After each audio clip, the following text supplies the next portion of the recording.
오늘 마지막으로 배워야 될 8정도 중에서 중요한 대목 중에 하나가 그 의지예요. 맨 위에가 정견, 정사유, 정언, 정업, 정명, 정정진, 정령, 정정. 이 8개예요. 그런데 지난번까지 빠짐없이 참석하신 분은 말씀을 드렸지만 정견이라는 게 맨 앞에라 그랬죠? 맨 앞인데 정견이라는 게 뭐냐면 이제까지 했던 그 사성조 중에서 앞에 3개예요. 3개. 두카의 이해, 가래의 소멸, 그 다음에 뭐예요? 그 소멸에 이르는 길에 대한 경험. 그러니까는 모든 것들은 무언가에 의해서 만들어지고 무언가에 의해서 소멸하게 되어 있고, 소멸하게 되는 조건들이 있으면 반드시 소멸한다. 조건들이 있으면 반드시 일어난다. 라고 하는 이치를 분명하게 알고 있는 것, 그것이 정견이라고 그랬어요. 그러니까 이러한 견해를 가지고 세상사 모든 것들을 바라볼 수 있어야 그것이 바른 견해다 이런 거예요. 모든 것은 조건에 의해서 일어나고 조건에 의해서 소멸되기 마련이다 라고 아는 눈을 갖고 있는 거예요. 그게 정견이에요. 이러한 눈을 가지고 있는 것이 이렇게 하고 있다 보면 이제 그 뒤에 어떻게 살아가는가, 그렇게 바른 시각을 가지고 있는 사람은 세상을 어떻게 살게끔 되어 있는가 라고 하는 것을 보여주는 것이지, 정견을 해야겠다, 정언을 해야겠다 이렇게 되는 게 아니에요. 내가 뭐 해야겠다가 아니라 정견을 가진 사람은 이렇게 살아가게 되어 있다라는 것을 보여주는 것이지, 내가 정견을 가져야겠다라고 하면 이미 뭐예요? 틀렸어요. 내가 가지고 있는 견해는 절대로 정견이 아니에요. 나를 앞세운 견해는. 왜? 나를 앞세워서 일으킨 생각은 언제나 내 편이에요. 있는 그대로를 보지 못하고 언제나 나에게 좋고 나의 이해관계에 늘 걸려있는 게 내 견해란 말이에요. 그러니까 내가 정견을 갖겠다라고 하면 이미 틀린 거죠. 이 정견은 나라고 하는 것도 나의 이해관계에 의해서 골 수밖에 없구나 라고 이해하는 것이 정견이다 이 말이에요.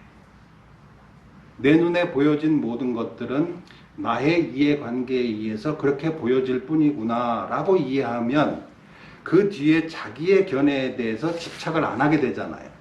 이거는 나라는 특별한 케이스에만 불과한 거지 모든 사람이 강요할 수 있는 객관적인 기준이 아니야. 될 수가 없어 라고 아는 것이 정의예요. 바르게 안다라는 거는. 그러니까 이게 정의야 라고 내가 정하는 것이 정이 아니라 나는 늘 내 편일 수밖에 없다라는 것을 받아들인 사람의 견해가 정견이다 그 말이에요. 아셨어요? 그러니까는 너는 그렇게 하면 안 돼 라고 얘기할 수 없는 거예요.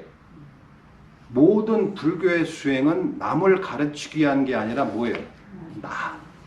나의 괴로움을 극복하기 위한 것이에요.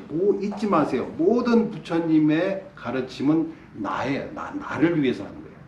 내가 어떻게 할 것이냐지 남이 어떻게 하기 때문에 내가 이렇게 하고 싶다. 남이 저렇게 하니까 나도 그렇게 하고 싶다. 남들 다 뭐 이렇게 하는데 나도 뭐 하지 말란 법이 어떻게 이렇게 하는 말 아니에요.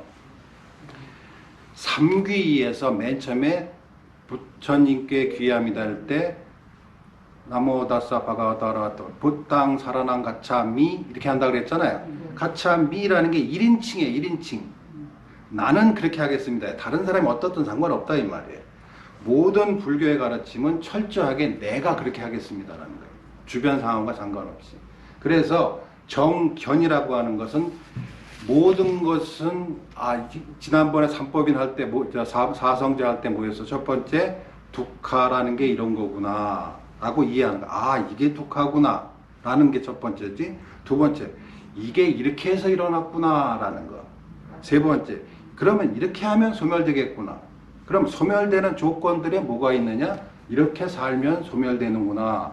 조건이 갖춰지면 소멸되고 조건이 갖춰지면 일어나는구나 라는 것을 아는 것이지, 내가 원한다고 되는 것도 아니고 내가 하기 싫다 거부한다고 피할 수 있는 것도 아니다 이 말이에요. 세상을 살다 보면 앞으로요, 우리들도 이때까지도 그랬지만 앞으로도 남아있는 기간 동안 해야 될 일이 너무나 많은 게 뭐냐면 죽어야 돼요. 이제 나머지 일이 죽는 일이야. 이제 병들고 죽는 일이 남아있단 말이에요. 그죠? 피할 수 없어요. 이거는 나의 의지로 만들거나 소멸시킬 수 있는 게 아니라 내가 태어난 이상 받을 수밖에 없는 이미 받아진 선물이라 이 말이에요. 그러면 이것을 피할 수 없지만 지난번에 한번 설명드렸죠. 조건에 의해서 맞을 수밖에 없는 화살이지만 이 화살을 뽑아가지고 또 찌르고 또 찌르고 또 찌르고 이거는 뭐예요? 내가 할 수 있는 일이라. 이렇게 한 번 맞는 거는 다른 사람, 다른 조건에 의해서 일어나는 거기 때문에 피할 수가 없어요. 무대 동안 걸쳐온 업에 의해서 만들어진 거기 때문에 이거는 태어난 이상 죽을 수밖에 없는 게 첫 번째 화살이에요. 마지막 화살이라 이 말이에요. 이 화살을 맞는 것을 피한다는 게 아니에요. 맞는 것을 뽑아서 또 찌르고 또 찌르고 또 찌르고 하는 것은 내가 하는 거란 말이에요. 이거를 안 할 수 있는 거다. 이게 둑하로부터의 벗어남이라는 거예요. 아, 이게 괴로움이구나 라고 아는 거. 그리고 이 둑하는 이렇게 해서 일어나는구나 라고 뚝 봉다리를 씌운다 그랬잖아요. 이렇게 해서 일어나는구나. 이래서 내가 지금 겁을 내고 있구나. 이렇게 해서 늙는 게 두렵고 죽는 게 싫었구나 라고 이렇게 이해를 하면 그 원인에 내가 잊지도 않은 나를 지켜서 내가 뭐 대단한 거라고 나를 지키고 내 체면을 생각하고 내 거라고 고집하고 내 것도 아닌 것을 내 것이라고 하고 그렇기 때문에 이것이 이렇게 아팠구나 라고 알면서 이 화살이 뽑힌다 그 말이에요. 한 번 뽑히나래 다시 꼽지 않는다 그 말이에요. 이렇게 하면 육체적, 생물학적으로는 나는 죽어도 더 이상 거기에 내가 죽었구나라는 의식의 관계에 있어서 죽음은 소멸된다 그 말이에요. 그게 불사라고 해요. 죽지 않음이라는 거예요. 그러니까 우리가 불교 공부를 한다 그래서 이렇게 교묘하게 피해가서 모든 불행한 일들을 다 피해갈 수 있기 위해서 불교를 하는 게 아니라 그 말이에요. 이거는 세상에 내리는 비와 같아요. 누구도 피할 수가 없는 거예요. 물속으로 들어가도 못 피하고 동굴 속에 기어 들어가도 못 피하는 게 뭐예요? 늙음과 죽음이란 말이에요. 이것을 어떻게 지혜롭게 받아들이느냐 그 말이에요. 그래서 두 번 찍지 않고 세 번 찍지 않느냐 그 말이에요. 그리고 두 번 찍지 않고 세 번 찍지 않으면 나에게 있어서 그 죽음은 의미가 없어지는 거예요. 죽음이 의미가 없으면 나애가 죽음에 대한 두려움에 대한 데미지가 나한테 없다는 거예요. 그러면 그 사람이 해탈한 사람이라는 거예요. 다른 사람이 보기에 부처님도 돌아가셨단 말이에요. 근데 부처님은 불사라 그랬 한 번도 돌아가신 적이 없다 그랬단 말이에요. 왜 그러냐? 그 사람 남이 보기엔 돌아가셨지만 남이 보기엔 평생 고생만 하고 험한 삶을 살한 것 같고 밥도 뭐 맨날 얻어먹고 맨발로 그렇게 길에서 다니면서 돌아가신 것 같지만 본인이 하고는 의견이 틀리다 이 말이에요. 본인에게는 이 세상에서 가장 완벽한 삶을 살았고 나는 어떠한 것으로부터도 매이지 않고 자유로운 삶, 가장 행복한 삶을 마쳤다라고 얘기할 수 있게 된다는 말이에요. 우리도 똑같다 이 말이에요. 남이 보는 관점과 내가 느끼는 관점이 틀리다 이 말이에요. 그때는. 아셨죠? 이것은 피할 수 없다고 하는 것은 보살님 눈 뜨세요. 마지막인데 정신 차리고 잘 들으세요. 자, 부처님도 겪을 수밖에 없었던 일들을 지금부터 설명해 드릴게요. 부처님은 어머니가 일찍 돌아가셨어요. 자기가 원한 거 아니에요. 그래서 어머니도 없는데 이모에 의해서 이모 젖을 먹고 컸다 이 말이에요. 그 다음에 자식을 낳았지만 출가를 했어요. 출가를 하고 나서 그 석가족이라는 족속이 거만하기로 유명한 족속이기 때문에 말년에 부처님이 60, 70 정도 됐을 때 석가족 전체가 멸망당했어요. 부처님 눈앞에서. 그래서 그 대왕이 그 큰 왕이 그 석가족을 멸망시키기 위해서 군대를 이끌고 갈 때 부처님께서 아무 말도 못하고 가운데 그 길 한가운데 앉아가지고 참선을 들고 앉았어요. 제발 좀 그 살생을 멈춰달라고. 첫 번째 해서 그러니까 그 왕이 부처님을 보고 다시 돌아갔어요. 두 번 했어요. 세 번째는 할 수 없이 부처님께서 인정하셨어요. 어비지 중에서 이제 나도 막을 수가 없구나 라고 하면서 부처님 눈앞에서 자기 왕족들이 멸망당하는 것을 눈앞에서 보신 거예요. 우리는 그 정도까지는 아니잖아요. 우리 뭐 시족이 멸망하나. 그런 걸 보시고도 부처님께서 그것이 맞으면 어쩔 수 없이 맞는 화살이란 말이에요. 부처님도. 제자들 중에 모든 사람이 부처님의 제자들이 부처님을 존경하고 했을 것 같아요? 안 그랬어요. 죽이려고 한 사람도 있어요. 부처님 제자 중에.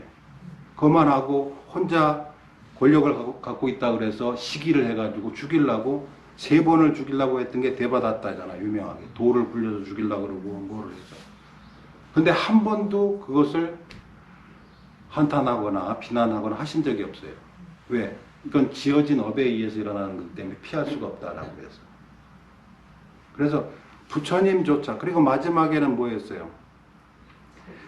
그 춘다라고 하는 사람이 마지막 80세 이제 마지막 여행을 하실 때 공양을 했는데 그게 하필 돼지고기 요리라서 자기는 열심히 좋은 음식 한다고 공양을 드렸는데 딱 보니까 부처님께서 내 이 연로한 몸에 이거를 먹으면 분명히 탈이 나겠지만 저렇게 그걸 모르고 정성을 들여서 공양을 줬으니 그 대중들한테 이렇게 얘기를 해요. 저 공양은 나한테만 달라. 다른 사람 주지 마라.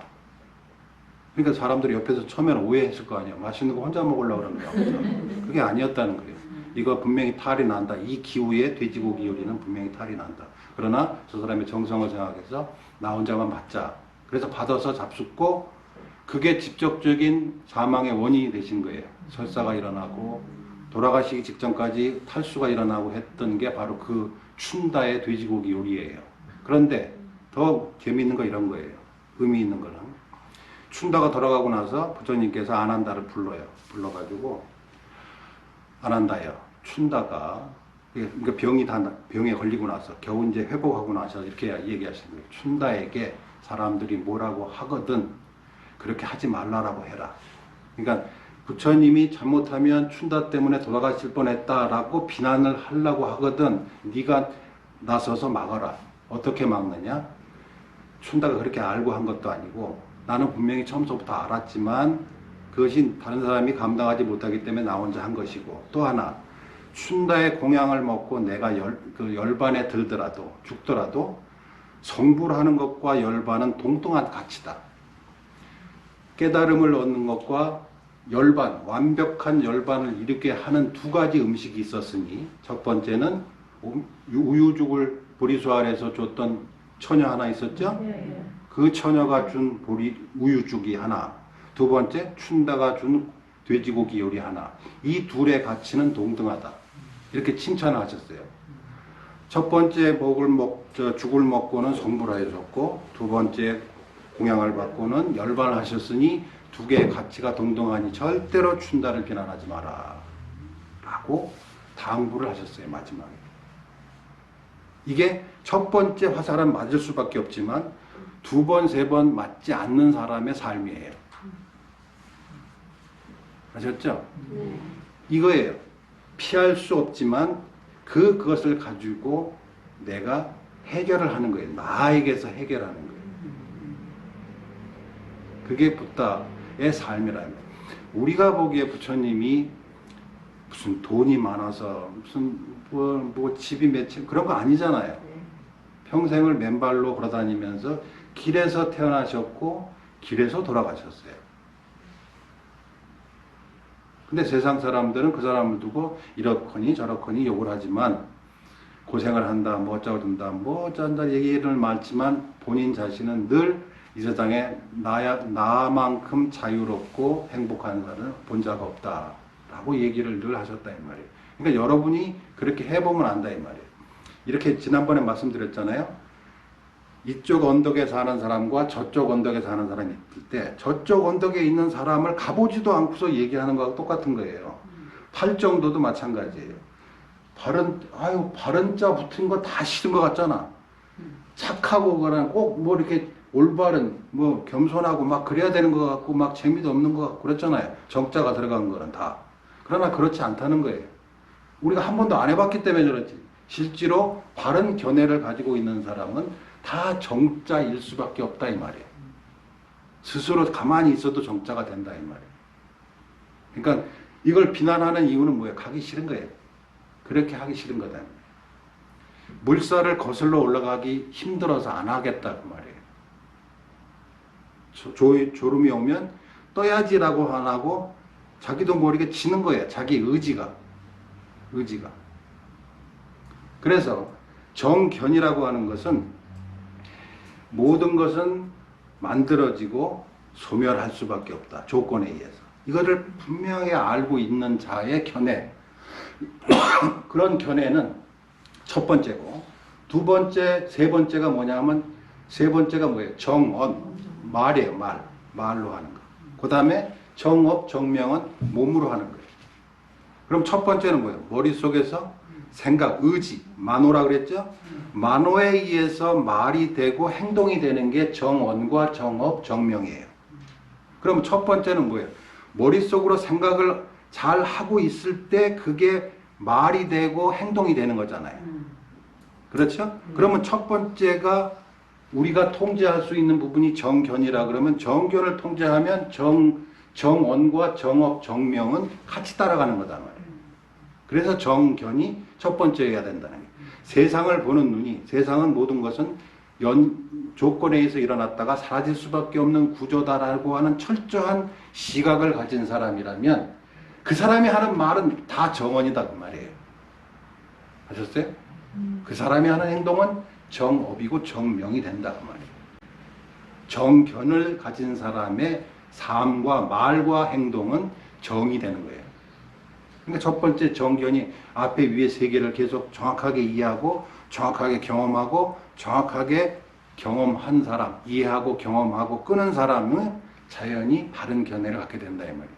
그러니까 괴로움을 피할 수는 없지만 일어난 괴로움이 이것도 조건에 의해서 일어나는 거고 이것도 조건에 의해서 사라지는 것이구나 라고 알므로써 그 두카에 매이지 않게 된다 이 말이에요. 다시 말해서 업에 매이지 않는다. 업으로부터 벗어난다. 아셨죠? 그래서 정견이에요. 그러면 정사유가 뭐냐? 정사유. 정견이 머릿속으로 하는 거라면 정언은 말로 하는 거고 정업, 정명은 몸으로 하는 거다. 그러면 정사유, 중간에 있는 정사유가 뭘까요? 의도예요. 의도. 사유라는 게 의도예요. 정견이 있으면 정견이 바른 만큼 정사유라고 하는 것은 영어로 intention이라고 하는 건데 의지를 이렇게 해야겠다 저렇게 조금 전에 말씀드렸잖아요. 자지 말아야겠다라는 의지, 의도 그런 의도에 의해서 정언과 정명이 결정된다 이 말이에요. 바른 가치관을 가진 사람이 바른 의지를 가지면 정견과 아니 정명언과 정사유, 정행, 아니 정업, 정명으로 몸과 말과 행동으로 이어진다 그 말이에요. 그러니까 첫 번째 우리가 노력해서 만들어야 될 건 뭐예요? 정견이에요. 계속 정견의 순도에 따라서 정사유와 정언, 정명, 정명의 그 순도가 따라가는 거예요. 아셨죠? 그러니까 첫 번째 했던 거 다시 되풀이하는 거예요. 이게 독하다라고 분명히 알을 것.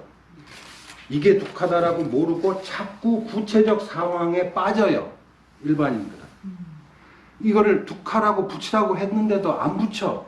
안 붙이고 아니야 이게 독하가 아니네. 이거는 우리 시어머니 문제지.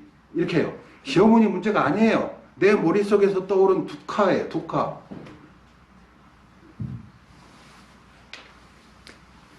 이게 사람이 있다 이 말이야.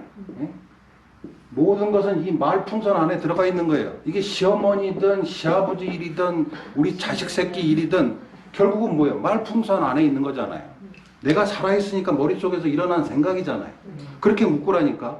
구체적 사항을 따라가지 말라니까. 근데 이거는 생각 안 하고 이거는 그게 독하가 아니야. 이거 시어머니이고 이거는 빨리 내가 말해야 되고 해명해야 되고 내가 밝혀야 되고.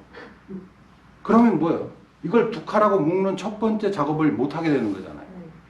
그러니까 어떠한 구체적인 상황이 일어나더라도 그거를 구체적 상황을 따라가지 말고 이거는 내가 살아있으니까 내 살아있는 내 머릿속에서 일어난 말풍선 중에 하나다라고 묶으라는 말이에요. 이거는 이건 불교하고 틀려라고 하면은 답이 없어요. 내가 일상생활에서 일어나는 모든 이게 걱정인데 라고 할 때 빡 알아차리란 말이야. 걱정인데 라고 하는 것은 독하구나. 구체적 상황을 쫓아갈 필요가 없어요. 이게 독하다라고 해야 해결의 실마리가 열린다 이 말이에요. 왜?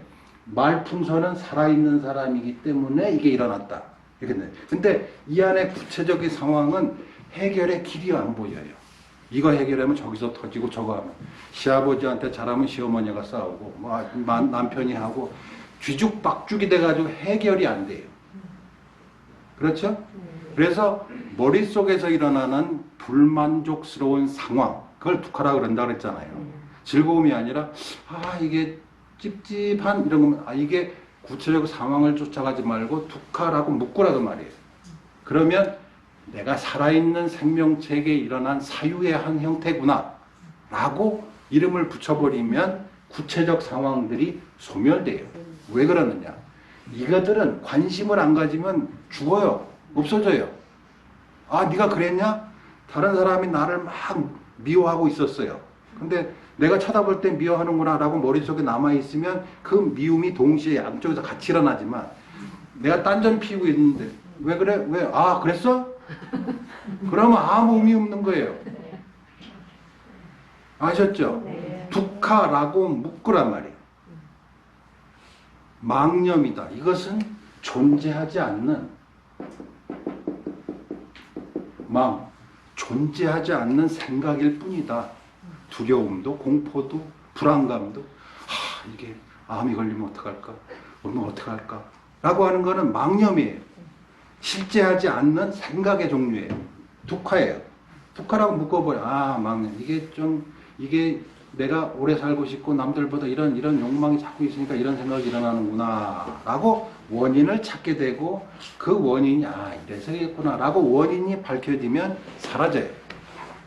어두운 밤길을 갈 때 뭐가 나타나겠지 하면 요만큼만 뭐가 얼핏만 보여도 뱀같이 보이지만 밝은 대낮에는 그게 없어져요. 그럼 원래 있던 뱀이 낮이 되면 없어졌나? 없어진 거 아니잖아요. 잘못 알고 있던 것이 밝게 알므로써 원래 의미가 없어진 거잖아요. 우리가 가지고 있는 망념도 지혜를 통해서 비추어 보면 원래 없다라는 정체가 드러나게 되고 정체가 드러나면서 소멸되어진다 그 말이에요. 뱀을 내가 없애야지. 낮에 아무리 찾아보세요. 뱀이 있나? 없어요. 어젯밤에 내가 두려움 때문에 잘못 본 것이면 대낮에는 낮이 훤하게 밝으면 원래 있던 뱀이 사라진 게 아니라 원래 없었던 뱀이라는 걸 알게 된다 이 말이에요. 그거를 소멸이라고 한다 이 말이에요. 소멸. 아셨죠? 없앤 게 아니잖아요. 그럼 우리가 가지고 있는 두려움도 막연한 두려움도 똑같은 케이스다 이 말이에요. 그럼 무엇 때문에? 나는 특별한 사람이야. 나는 잘난 사람이야. 나는 특별하고 싶어. 나는 중생 힘이 있기 때문에 그런 불만이 일어나고 그런 두려움이 일어났구나. 70억의 인구 중에서 나는 특별해라는 것이 70억의 중생들의 공통된 생각이다 그 말이에요. 사람은 다 거기서 거기야 라고 하는 것도 중생의 공통적인 생각이에요. 그래서 모든 그런 것들은 망념, 원래 존재하지 않는 생각을 가지고 있었다라고 그렇게 세상을 보는 눈을 갖출 수만 있다면 그 사람은 좋은 의도를 가질 수밖에 없다 이 말이에요. 말을 하더라도 행동을 하더라도 좋은 의도를 자연스럽게 갖추게 된다. 그게 정사유예요. 정견과 정사유를 통해서 좋은 말, 바른 말을, 현명한 말을 하게 된다. 정이라는 것이 꼭 바라야 된다 그런 뜻이 아니라는 거예요. 바르게 아는 사람은 그가 하는 말은 다 정이 된다 이 말이에요. 정언, 정업, 정명. 사는 것도 이렇게 살든 저렇게 살든 그렇게 정견을 갖춘 사람의 삶은 정업이 되고 정명이 된다는 거예요. 아셨죠? 그렇게 해서 정진 그렇게 해서 계속 노력해서 정진, 정념, 정정 이게 밑에 세 개는 뭐예요? 이것도 정신적으로 뭔가 고요한 마음의 상태, 흔들리지 않는 마음의 상태를 만드는 거예요. 그러니까 8정도는 결국 어떻게 사느냐라고 할 때 첫 번째는 그 다음에 만호, 정신, 마음, 심리적으로 바른 견해를 갖추는 것이 첫 번째. 바르게 갖추면 바르게 말하게 되고 바르게 행동하게 된다라고 하는 거예요. 그래서 그렇게 사는 삶은 뭐야? 그게 아라한이라 이 말이에요. 그렇게 살고 나서 끝에 아라한이라고 표창장을 주는 게 아니고 임명장을 주는 게 아니고 이렇게 사는 것 자체가 아라한이다 그 말이에요. 다른 사람이 아라한 아니야 라고 해도 상관없단 말이에요. 상관없어요. 왜? 정견을 가지고 있기 때문에 그러한 외부로의 평가가 나한테는 필요 없다 이 말이에요. 외부로의 어떤 평가가 필요 없는 상황이 그게 아란이에요. 아셨어요? 그래서 여러분들이 사성제를 이게 부처님께서 그 보리수 아래서 깨닫고 나서 고민을 다 해가지고 이런 방식으로 사람들에게 중생들에게 전하면 이해하는데 가장 효율적이겠다라고 만들었던 네 가지 사성제 고, 십, 멸, 도. 그래서 이렇게 된다. 이거를 갖추어서 첫 번째 맨 처음에 법문을 하신 그 법문 내용에 포함되어 있는 내용이 바로 사성제예요. 그 녹야원에서 깨달음을 얻으시고 첫 번째 법문할 때 이야기를 했어요. 제자 5명을 불러놓고 그 자기 도반들 5명. 그때 마음속으로는 약간 어떤 생각이 있었냐면 부처님이 긴가민가 했어요. 알아들을 수 있을까? 알아들을 수 없을까? 그래서 했는데 한 사람이 알아들었어요. 5명 중에. 그게 꼰단냐라는 사람이에요. 꼰단냐라는 사람이 알아들어가지고 이렇게 대답을 하니까 부처님이 뛸 듯이 기뻐했다고 그래요. 부처님 모든 경전 중에서 제일 강렬한 표현으로 부처님이 기뻐하셨다. 크게 기뻐하셨다. 그렇게 한번 기뻐하시고 나서 자신감을 얻으시고 45년 동안 한 번도 망설이지 않고 법문을 설하실 수 있었던 거예요. 알아듣는 케이스가 있구나. 45년 동안 한 번도 망설이신 적이 없어요. 법을 청할 때 법을 설함에 있어서 이게 못 알아들을 건데 라고 한 번도 의심하신 적이 없대요. 그 첫 번째 그 케이스를 보고 꼰단냐라고. 그래서 부처님께서 그 사람을 이름을 바꿨어요. 안냐 꼰단냐. 안냐라는 게 뭐예요? 이해했다라는 뜻이에요. 이해한 꼰단냐. 그러면서 앞으로 저 제자는 안냐 꼰단냐라고 불러라. 알아들었구나. 이게 부처님의 삶이에요. 첫 번째 안 될 것 같다라고 했는데 이렇게 어렵기 때문에 우리가 가지고 있는 사유체계로는 이해하기 어려울 건데 했는데 알아들었구나라는 케이스를 첫 번째 발견하고 그로부터 45년 동안 돌아오시기 직전까지 한 번도 법을 설함에 있어서 의심하신 적이 없었대요. 그런 부처님이 계셨기 때문에 오늘까지 우리가 이렇게 2500년 이후에도 우리가 법을 받아들이고 들을 수가 있었던 거예요. 부처님에 대한 찬탄은, 부처님에 대한 감사함은 이루 말할 수가 없는 거예요. 그게 아는 것만큼 점점 느껴져요. 우리가 부모님의 은혜를 몰랐다가 돌아가시고 자기가 부모가 돼보고 살아보니까 야, 우리 어머니가 나보다 훨씬 열악한 환경에서 그렇게 하셨다는 게 너무너무 그렇구나 라고 아는 것과 똑같아요. 우리가 어느 정도 알게 되면 야, 부처님이라고 하면서 혀가 절레절레하는 이렇게 될 거예요. 여러분도 분명히 그래 될 거예요. 저도 느낌이 지금 출가한 지 한 34년 정도 됐는데 초창기에 느꼈던 것보다 점점 심해지는 건 부처님에 대한 찬탄이에요. 내가 그렇게 오바스러운 사람이 아니거든. 내가 그렇게 뭐 이렇게 감성적이거나 그런 사람이 아니거든요, 나는. 근데도 세월이 지날수록 야 이런 게 점점 매번 느껴져요. 이게 말이 안 나온다 그 정도로. 아마 여러분들도 조금씩 깊어갈수록 부처님의 가르침이 참으로 감사하고 나를 구제하는구나라는 것을 이제 알게 되는 날이 점점 올 거예요. 아셨죠? 그래서 하여튼 여러분이 비룡사에 와서 여러분들하고 이제 오래된 사람 여기 나하고 좀 오래된 사람 많아요. 여기 혜경이는 요만할 때부터 봤는데 얘는 보고 혜경이 엄마 원만심 30년씩 되고 막 이래 된 사람들인데 하여튼 날이 갈수록 부처님한테 가까이 가고 부처님 법이 맞구나. 자, 첫 번째, 나 자신이 조건에 의해서 만들어진 것이 나라고 할 것이 없구나라는 것에 대한 확신. 두 번째, 부처님 법에 대한 의심이 없는 것. 이 두 가지가 하면 소타판나라 그랬죠? 이거 하는 사람이 조금 더 정밀하게 정견에 대한 생각을 깊이 하면 그 뒤로는 주변에 아무 상관없이 아라한의 삶, 아라한의 삶을 사는 것이단 말이에요. 그래서 여러분들이 저는 그래요. 여러분들 이렇게 오래되고 이제 연세가 드시면 집안에 분명히 이제 오한이 하나씩 생기거든. 누가 가족이 죽거나 병 걸리거나 이렇게 하면 잘 견뎌내야 될 텐데, 잘 이겨내야 될 텐데 라는 그 조바심이 저는 자꾸 생겨요. 여러분들 가족 중에 누가 죽더라도 흔들리지 말고 잘 저길에서 툭 하라고 알아차리고 해서 2번, 3번 화살을 거듭해서 찍는 일을 하지 않을 수 있기를 하면서 맨날 기도를 한다 이 말이에요.